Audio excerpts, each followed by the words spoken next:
You're listening to the AmWritingFantasy podcast. In today's publishing landscape, you can reach fans all over the world. Query letters are a thing of the past. You don't even need a literary agent. There is nothing standing in the way of making a living from writing. Join two best-selling authors who have self-published more than 20 books between them. Now, on to the show with your hosts, Autumn Burt and Jesper Schmidt.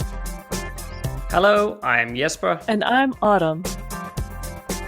This is episode 69 of the AmWritingFantasy podcast, and we thought we would do something a little, funny maybe today and share our journey as writers, the good and the bad stuff, and hopefully that'll be useful to your dear listeners. And maybe a few laughs along the way. Hopefully. We'll see how this goes. At least it's a little personal, getting to know us in a different way. And, the realistic story of two authors and what have been the highs and the lows of our journey. Oh. Let's focus on the highs. But, there's some lows too. Yeah, there is. It's so nice and cozy that I can sort of hear the woods crackling in the background there. It sounds so cozy. It is. Well, it's a nice rainy day here in Vermont, and I'm in my cabin. I've got the wood stove going. I actually have, of course, you don't eat meat, but I've got a little brisket of corned beef on the wood stove simmering away. And okay. I can look out at the rain, and it's falling on the pond and the stream, which has some trickly waterfalls through stones. So, yeah, this is pretty much my quarantine haven and heaven over here. It doesn't sound too bad. No, it's a tiny, tiny house and a tiny, tiny cabin. I think ideally, if we didn't have the support of the main house, which, it's about 1,500 feet through the woods, is a main house where we get access to, we can use we're doing some storage in the basement, especially now with we have extra food supplies, and I'm using her freezer.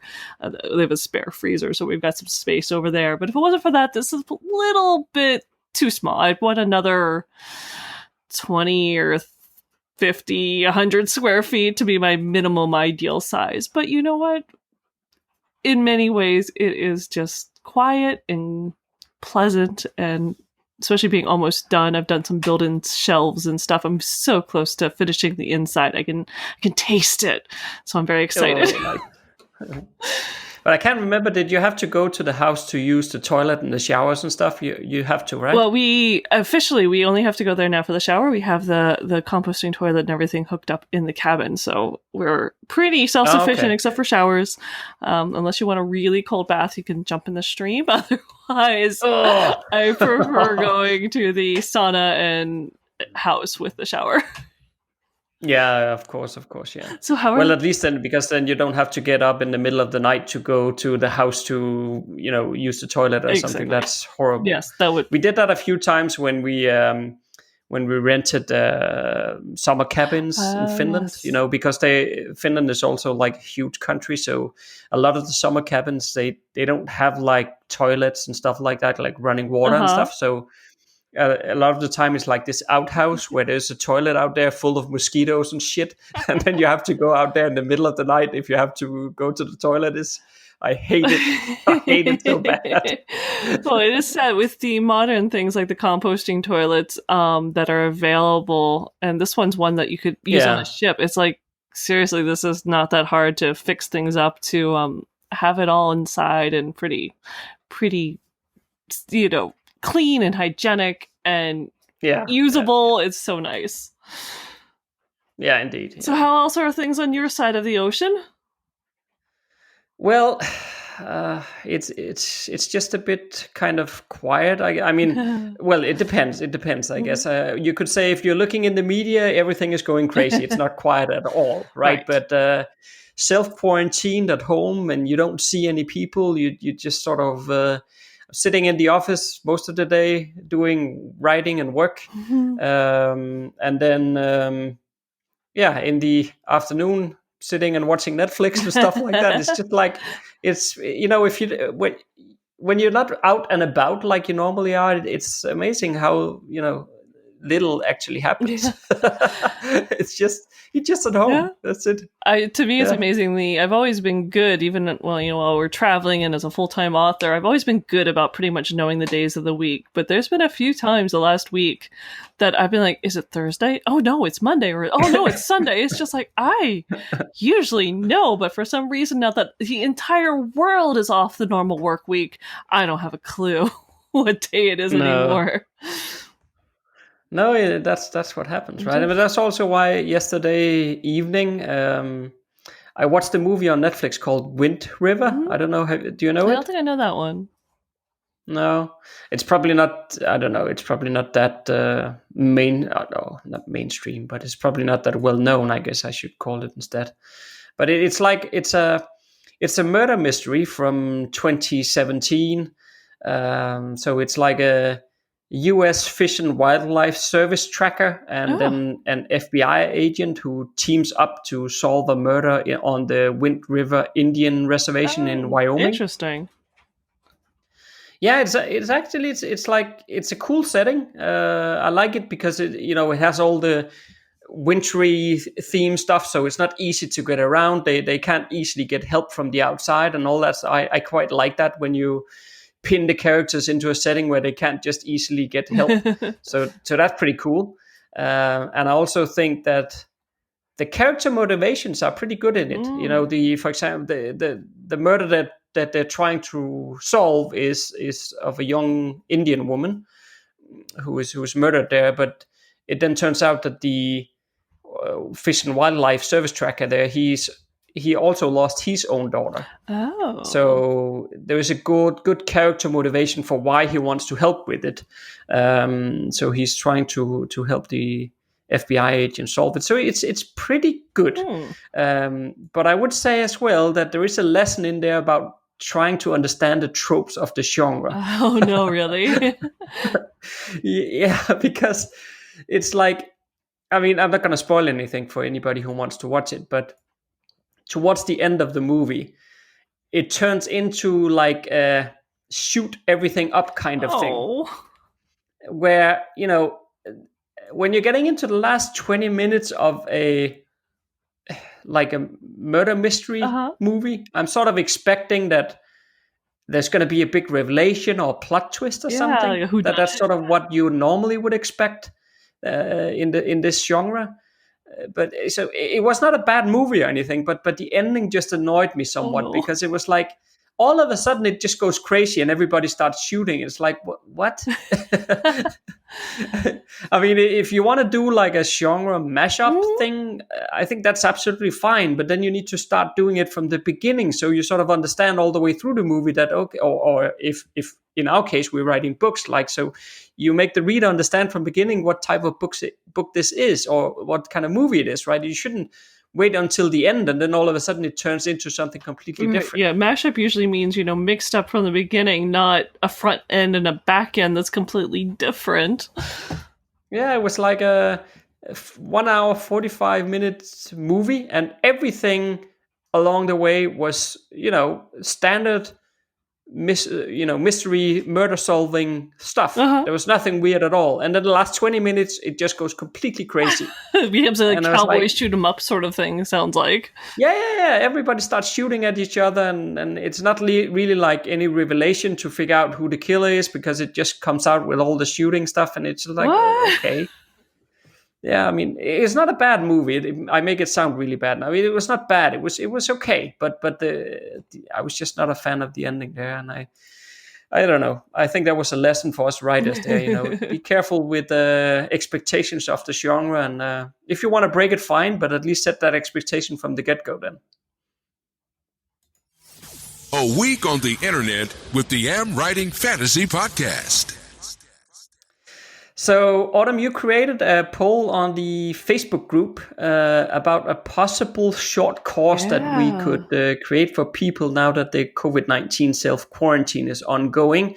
And I was thinking we could talk a bit about that. That sounds great. And that was, there's so many people stuck at home. And you can either read the news and just feel more and more paranoid, panicked, and depressed, or you can do something with all this suddenly available time. And you and I are definitely the more of the do something with it crowd. So we thought we'd help out some other people.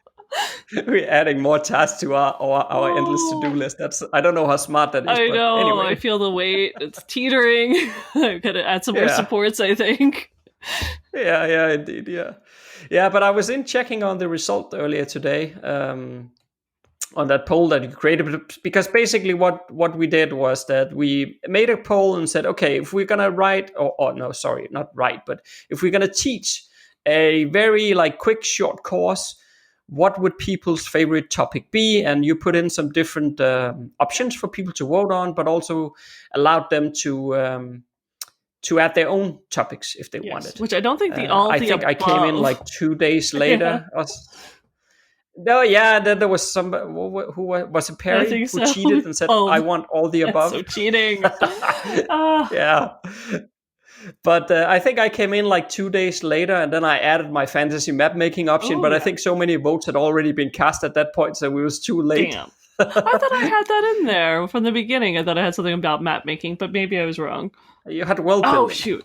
Oh, it's probably, you think one thing and add the other. Yeah, well, so we had the character development, we had the plot and story development, world building, and then I added map making, and Perry added everything. So, cheater. But I was checking the results today, as I said, and there was actually twice as many votes on a course about character development versus number 2, which was on plot and story development. Interesting. To me, that is very interesting. I don't know if I would have guessed on character development. I just kind of threw that one I in wouldn't there. have either. Yeah, but obviously authors are interested in that, so that sounds like might be one we have to look into. Yeah, the people have spoken. Yes. That's a quite decisive result. So we are, of course, recording this episode that you're listening to now ahead of time. So this also means that we are going to set up a page from where people can sign up for this course that we are then going to create. Yeah, maybe on character development. And why I'm saying maybe is because we are only going to create it if we get enough sign-ups. Otherwise, we will not spend our time on it. So by the time you're listening to this episode, all of this has already happened, most likely. Let's hope. Which means that you'll have seen a very short, like a few minutes long bonus episode pop up on the podcast feed where I explained all the details about how to sign up and all that stuff. So you probably already listened to that, and hopefully if you already signed up as well. So I don't know if we're going to be that fast or not, but that's my assumption for now. So we'll see if we get enough sign-ups. We discussed, Autumn and I, that we need at least 20 sign-ups, otherwise we're not going to go ahead. But I guess, these times of self-quarantine, it's just a good time to learn. People have the time at home nowadays. I think it's a great thing. I mean, goodness sakes, I have so many little mini courses I've started and I want to get back to, and I just keep building things. So eventually I'm going to finish this cabin. I'm just going to enjoy writing and creating on AmWritingFantasy and maybe taking a few courses of my own. Yeah, why not? All right. Anything else we need to share before we move on? No, other than, stay safe out there, and let's go learn something about how we became authors, the highs and the lows. And on to today's topic. All right, so highs and lows. I actually tried to prepare 3 good items and 3 bad items, but you're organized. In truth, the final one that became both a good and a bad, so it's like a blessing and a curse wrapped in one. Okay, that sounds very fair. Well, I will, since you're organized, I will come up with the same thing, but I will do my usual of winging it. But I'll let you go first, but because I can definitely think of 2 good things that definitely have inspired me, but maybe one of yours will inspire my third. Okay, so do you want to alternate? Yeah, let's alternate. Okay. So my first, should we start with the good ones? Are we gonna go one good, one bad, one good, one bad? I think we should. Yeah, we should alternate the whole way through. So good, bad, and also between the 2 of us. Okay. So just be mindful. Then I have 2 good ones. I have 2 bad ones, and then the last one is a mixture of the 2. Sounds fair. Well, that was the only way I could That'll be an interesting. I'm think. trying to think what would be a mixture, so it'll be fun. I guess there is see one. if you can guess it. Yeah. You can think about it now and then before I reveal it, I'll ask you what you think it is. Okay, this will be a tough one. Oh, that's mean. It's going to be impossible. Probably. Thanks. Yeah. Okay, my first good one. I actually talked a bit about this in a past episode, but I think the really good thing I did was that I decided to only listen to one single critique partner when I started out, because that's right. I talked about it a bit in the past as well, because I just don't know. I mean, maybe everything would have worked out fine anyway, but I'm just not sure how things would have ended up if I've done either the full critique group kind of thing where you're getting not a ton of people, but maybe 5-6 people giving you feedback on your manuscript, and all the contradictory information that you'll be getting from people, and trying to take into account when I don't even know myself starting out what is right or what is wrong. Or I think it would have been a bit of a mess, and might have ended up making things take a lot longer to get completed because of it. And then I guess there's some luck in this one as well, because I was lucky that the critique partner actually was good at it. He was good at explaining what it was that was wrong with my writing, what I could do it differently. He gave me some examples once in a while, say not that he wrote anything for me, but sometimes he just wrote a line just saying, what if you did like this? And I still distinctly remember at some point, especially with the beginning of the novel, I was trying to write it, and he kept telling me, well, this is telling, not showing. And he kept saying that. I rewrote, and he sent me back a note and says, you're still telling. I was like, really? Okay. I wrote again, and I think this happened 10 times. I got the same response every time. And I was like, okay, I'm lost. I don't know what you mean. And then he said, okay, what if it went something like this? And I think he just wrote a single paragraph or something. Yeah. And then I still remember, as soon as I read it, it just sort of clicked in place in my mind. Oh, that's fantastic. And I was like, oh, I got it. Now I see. And it was so weird, because when it clicked in place for me, it always felt a bit stupid as well at the same time, because I read tons of books. I mean, there was nothing in what he sent me that you don't read in any book anyway.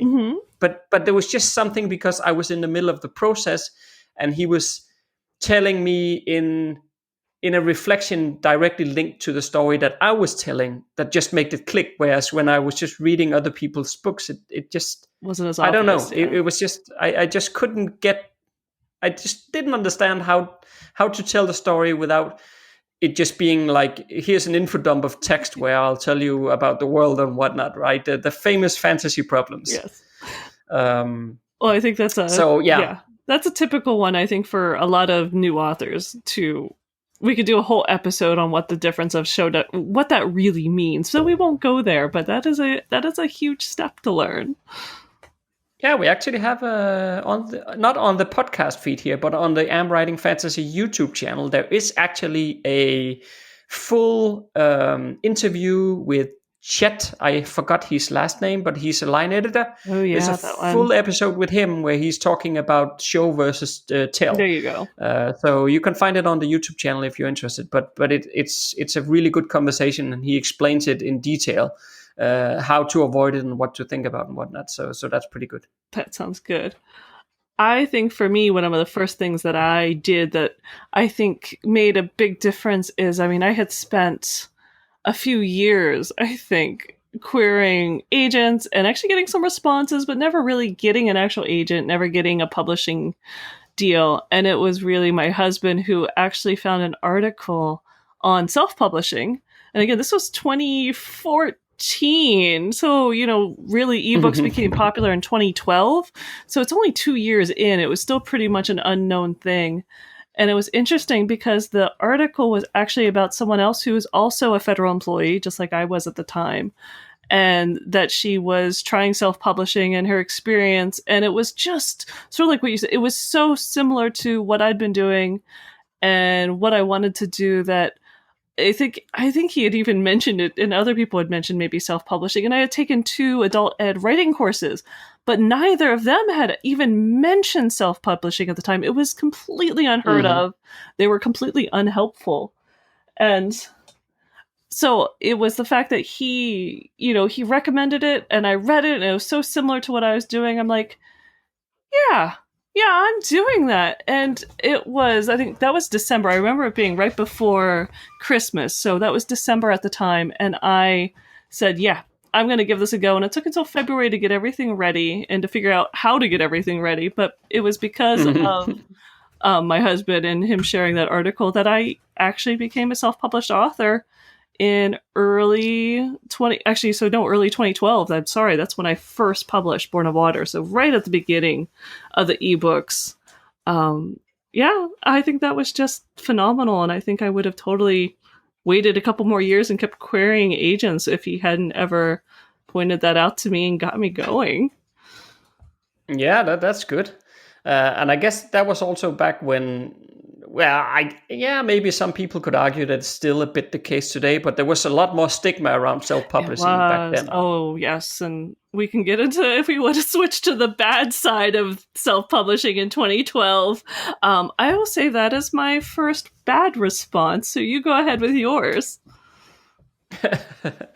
Okay, well, I think my bad one is about expectations, because it's, again, one of those things where you know it, but you don't know it. Because I think I came into the writing journey with not completely unrealistic, but slightly unrealistic expectations on how fast I could grow an income from it. I was thinking like, 2 years maybe, then everything should be fine. It's like, yeah, right. You get wiser. And I think this line of thinking, actually, to just a slight detour here, but I think this line of thinking about having realistic expectations actually has heavily influenced the materials that we created for the free course called Self-Publishing Success that we're going to release later this year. I'm going to talk quite a lot about that in the first modules of that course. Because it's so important. That I don't know. For me, I mean, I'm pretty stubborn-minded. When I want to do something, I'm going to do it. Right. So it's not like it demotivated me, but it could feel at times like frustrating when I was looking at the monthly revenue, and it was like, what the this is. I mean, if I looked at the percentage, then it was a nice number. Right. Like, we had a 200% growth in revenue this month compared to last month, but it's like $1, right? It's like, yes, that is the tough one. I could, of course, proceed to kid myself. Yeah, but it never demoted me. But I think for other people it could. I think if you don't find other motivations. Because I think that's common for everyone. They're hoping they'll make more money, but hopefully something else lights a fire and makes it worthwhile for you. Well, yeah, I mean, of course, there is also the fact around it's not, I mean, we're not writing books just for money, right? I mean, as I said in a YouTube video once, if you're in for this, if you're in this for the money, there's a ton of better and much easier way to earn money than writing books. So if that was the only motivation, then I would almost say go and do something else instead. So of course we're writing the books because we want to tell the story, but we also want to earn some money from it, right? And it was one of those things where I had heard it many, many times that you need to think about your writing career as something long-term, and you're not going to earn a lot of money very quickly and all that stuff. And I've heard it a lot of time. But still, I didn't take it to heart until I sort of experienced it. So it was one of those things where logically I knew it, but I didn't quite believe it in my heart. Right. I understand that totally. And yeah, I guess until you get there, you just don't know. So that is expectations is a good example of the lows. I think for mine, definitely coming back to it being 2012, late 2011, and like I said, no one was even recommending self-publishing at the time. I was up in Maine, so I'm in this tiny little corner of the United States that I've actually been to other states, and people have asked me, "Oh, isn't that Canada?"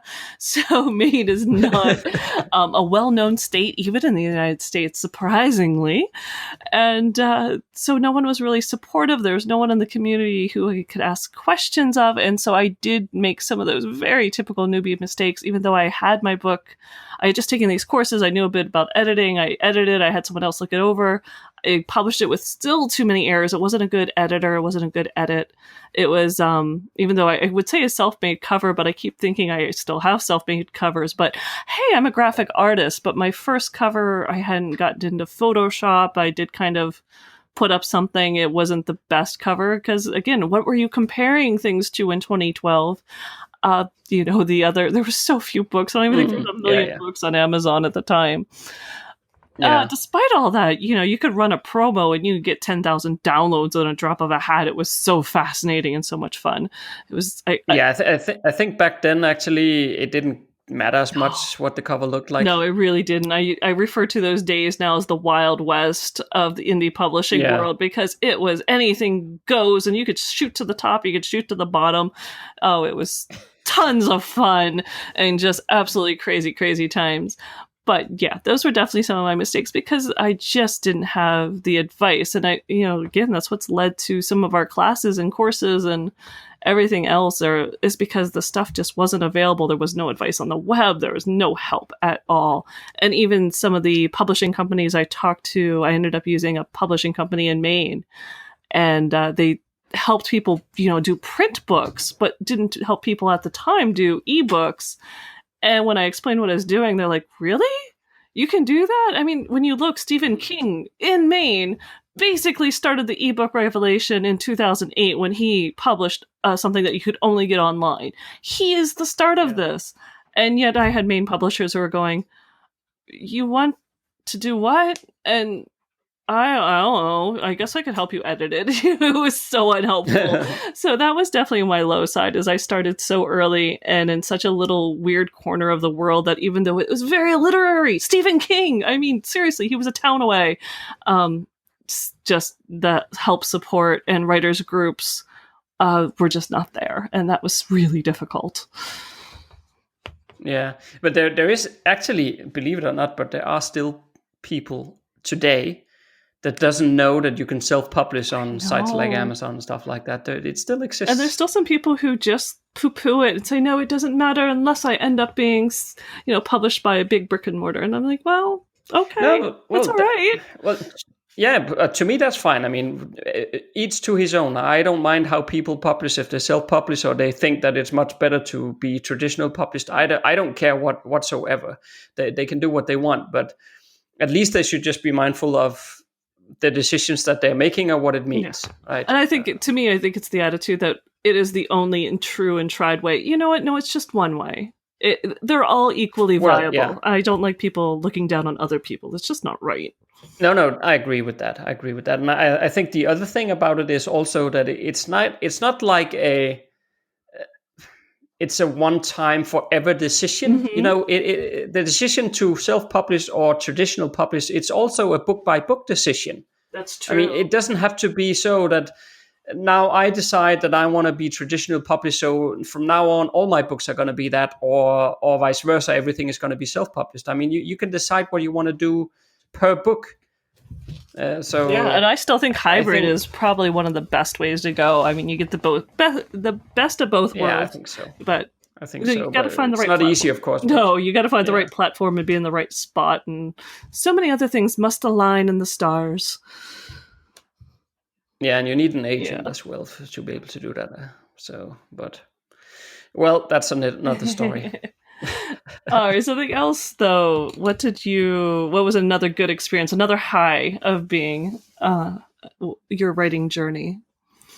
Yeah, so my number 2 of the good ones is by far the best one. This one was so easy because there is nothing coming even close to this. Oh yeah? Yeah. What's that? So that is actually teaming up with you, Autumn. Wow. I didn't know I made the list. That's so... I have butterflies. That's fantastic. No, but it's true, because I feel like it's just so great working together on both all the nonfiction stuff and all the author related courses, and I also, the community that we're building on the Facebook group, but also from listeners to this podcast, and what all of that is really great. But I think above all of that is just the fact that having somebody to work closely together with, and sort of share all the ups and downs, but also figuring out how we want to do things, coming up with plans for the future, and all those different things. It's so much different than if I was going at it alone. I understand not everybody would want to be authoring things and doing things together, and that's fine. But at least for me and the way that I like to work, I think it's awesome. Oh, it is. I definitely concur, considering that one, it's my fault I reached out to you first, but that and that you're patient with me, considering I am truly a high motivated worker. But it seems like since we started working together, I've been traveling full time, building a cabin, had a full-time job for a while. I mean, it's been just a crazy journey. I really used to be the steady person in the world. And it seems like it. Well, to be fair to yourself, it's only been the last 6 months or something. Yeah, well, I think so, but it's been a little crazy. But we'll catch up, and it's going to be very exciting. But no, considering one of my biggest complaints was that I had been going it alone just to learn indie publishing. I think having a partner and having someone else who, especially you like spreadsheets, I like graphic design, it all works out. I do websites, you do advertising. I mean, we fill in each other's gaps so well. I don't know how this worked lucky. out. Yeah. That was not even planned. That's just us being lucky. It was. Like I said, I can still say I thank the hike in Pukawaska National Park in Canada. It was a 10-mile hike out, 10 miles back, and your name popped up, and I'm like, I'm going to send him an email and see if he wants to work together. Yeah, that was amazing. Yeah. And actually, just to mention as well for the listener, back in episode 58, we talked about how to find a writing partner. Yeah. So if that's something you're interested in, go and listen to that episode. Yeah, and a little bit more of our story as well. Well, since you already claimed working together, which I definitely think has been a highlight, I will say as a personal author journey, I think one of the moments that made me, I guess I'll combine it into two. There's two moments that really made me, one, fall in love with being an author and how incredibly awesome and cool it is, and one that made me take it even more seriously than I thought I already was. And the first one was, I was doing something on Goodreads of all places, and I saw my name listed under somebody's favorite authors. And it just kind of made me realize I am a published author. I mean, I remember like being a teenager and, who Tracy, Margaret Weiss and Tracy Hickman, who my favorite authors are, and who I would list. Yeah. And suddenly my name is listed like in that same spot.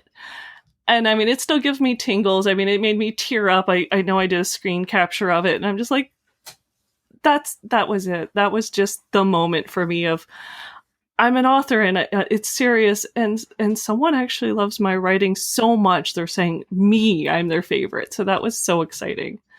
And that's amazing. Yeah, the other was when I got a critical review from Fantasia Reviews, and they wrote something incredibly glowing about one of my books, Spark of Defiance. And I think it was one that made me kind of say, okay, I I'd written a lot of books at that point, and they were doing okay, but sort of like what you'd said, my expectations had been like, yeah, this is making some money, but it's not going to pay for a lavish lifestyle among the stars or anything. This is not, this is not going to foot everything I want to do with my life. It's just going to be a part of it. And it kind of made me say, but this is serious, and I'm not putting, people say I'm good. People have said other people have written to me and emailed me and said I was good, but to have someone who's read thousands of books and a critical reviewer say you are good just made me kind of dust off my shoulders, dust off the covers. I ended up redoing all my covers. I redid my blurbs. I got a little bit more professional looking. You know, I did a little revamp because, you know, starting in 2012 in the Wild West, you gotta kind of take off the desert dust. So and so that, I think that really kind of made me take it all a little bit more seriously and say, this has got to be a certain standard to everything I do. And I really appreciate that. That's understandable. Yeah. Okay. All right. I have another bad one before the last mixed one. And this one is just like I could bang my head against the wall. What's this stupid? No, but it's like, because even when I started, I already knew it, and then I did it anyway. Oh no! This was when I wrote a full book on how to market books on Twitter. And it's so freaking annoying because even when I started writing it, I just knew that writing a book about some sort of social media platform is like the worst plan in the world, because the social media platforms change all the time, and what you write today will be out of date tomorrow. And I did it anyway. I took all the time that it took to write the books. I even created there was a lot of how to set different things up. So I even recorded screen share videos about click here, click there kind of thing. There was linked to each video inside. So it was like a very comprehensive book. I mean, it would teach you everything you needed to know step by step, showing you videos along the way. It was, in that sense, it was great. Right. And people loved it. But I think it was like a month after I published it, then Twitter changed the terms of service. So the bedrock of the entire strategy that the book was built on disappeared, because the service that I was using to make everything work had to close shop because Twitter changed the terms of condition there. So that went out the window, and then was like, oh, okay, great. So everything that this, paid for the editing of the book and all that stuff, all the time that went into it, is just like out the window in 5 minutes. And I was like, this is so fucking stupid, because I knew it was going to happen sooner or later, right? Right. And I should just, I feel at least I did the right thing in the end, because I actually unpublished it. I do see a lot of books on Amazon that is out of date for sure, that is still up there, and people are still selling them. And I don't know, I just felt like that's cheating the reader. Like it's not fair selling people a book, even if it's just $5 or something. But it's not fair selling a book where you as the author already know that the content inside is not, it's not possible to follow the strategy anymore. Right. So I just felt like that's not fair, and that's certainly not what I want to do. So I actually unpublished it. But it was just so annoying, because all the time that went into writing it, recording all those videos, paying for editing and all that stuff, it's just like, my God. Yeah, I remember we were talking at that point. I don't know if we started working together, but we were at least communicating enough. I remember the struggles you went through with that one, and little tweaks. I was so annoyed with myself. It was, I mean, but it's so easy. I mean, it seemed like Twitter was stable at the time, it seemed like Twitter had been stable the way you were using it for a year. And that's ages in time. It worked really well. Yeah. So that's definitely, it's an easy trap to get yourself sucked into, I guess. Yeah, so for everybody listening, if you have an idea about writing a book about how to do some social media stuff, just save yourself the effort and don't do it. It's so annoying when you end up figuring out that everything you just made is out of date. Yes. Oh, I think for me, and this is actually one I thought you were going to choose as one of your worst. So I don't know if it's your the next thing you'll say or not, but I was going to say piracy. And okay. No, because just to give a quick reflection on that before you elaborate on why you picked that one, but because in general, I don't see it as a big problem. Okay. I mean, I understand that people do pirate books, and that happens all the time. I do understand that. But my line of thinking for the most part is like, the people who are pirating books and downloading pirated books are not going to buy my books anyway. So honestly, I don't care. I mean, I will send the takedown notice when I notice it, but I'm not losing any sleep over No, it. and So I'm sorry for that interruption there. it's all right. That's my line of thinking. But see, I think we've definitely, especially having matured, I think it's become something we both share that view. Because I mean, my biggest joke now, you've got to have a sense of humor about this, is that you're pirating a book that sells for like one I'm giving away, and other ones that are like $2.99, $3.99. You really, if you're gonna go steal something and try to resell it, I think my Jigsaw is worth more than the book. Of course, the book you can kind of keep reselling. And the true cost of piracy, I think, is a lot of people are doing the, hey, sign up to get this. So they're actually stealing the email addresses, or possibly trying to get you to log into the site and create an email. And then they're getting this password, and they're going to try that password in your email address and all these other places. It's going to be on the dark web. So that's why you're supposed to always change your password, because once they get a hold of one of your passwords, they're going to try your email and password combination everywhere. So you got to be careful. Yeah. And I hate knowing my books are used that way, but I definitely have had a few people who have come to me and said, oh, by the way, did you know your book's available here? And it's like, you go to Google and you say, this is not authorized, this is not a real website, please take it down.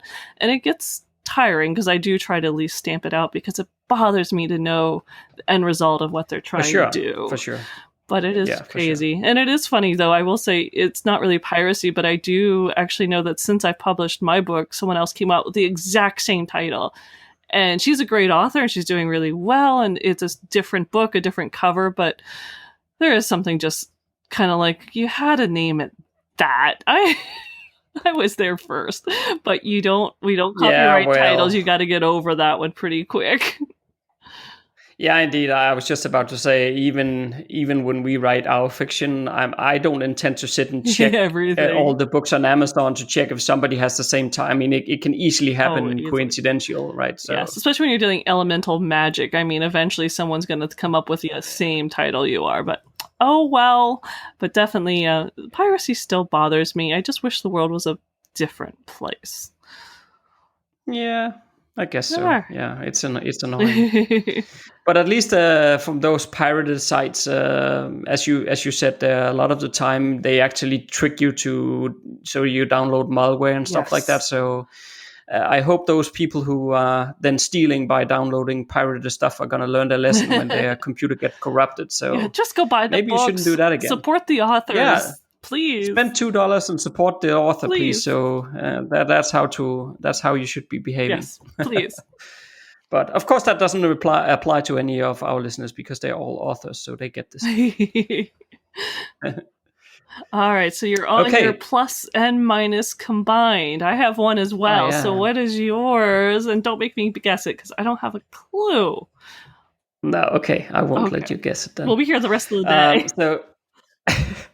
This is a blessing and a curse in one. Okay. So this is basically when I started out, apart from writing, I also spent quite a lot of time focusing on learning how to market books. Mm-hmm. So I was listening to podcasts, I was reading nonfiction books. I remember actually I recorded the YouTube video about it years back. It's still on the YouTube channel somewhere. And I think in that video, I listed out like 20 or 30 books or something that I read on marketing. I also took Mark Dawson's Ads for Authors course, and I watched YouTube videos with Brandon Sanderson classes in it. Wow. So just like everything I could absorb, I did. Mm-hmm. And on one hand, I think it was good because it did help me in the long term. I sort of probably avoided some of the early pitfalls because for instance, I learned that I had to set up an email list from the beginning, which I did, which was good. But at the same time, I also have to say that all the time that I put into learning how to market books when I was still writing my first book, it was not a good use of time. I should, if I spent the same time just writing instead, I could probably had more than one trilogy out now. Yeah, I don't know. It's good and bad. It's not like I want to say I would not do it if I had to do it again, but I do understand that I spend a lot of time on it that could have been spent on writing. And at least when we're starting out, it's better just to write some books yes, and then learn marketing later when you have like at least 3 or 4 books out. That's probably very true. and definitely good advice.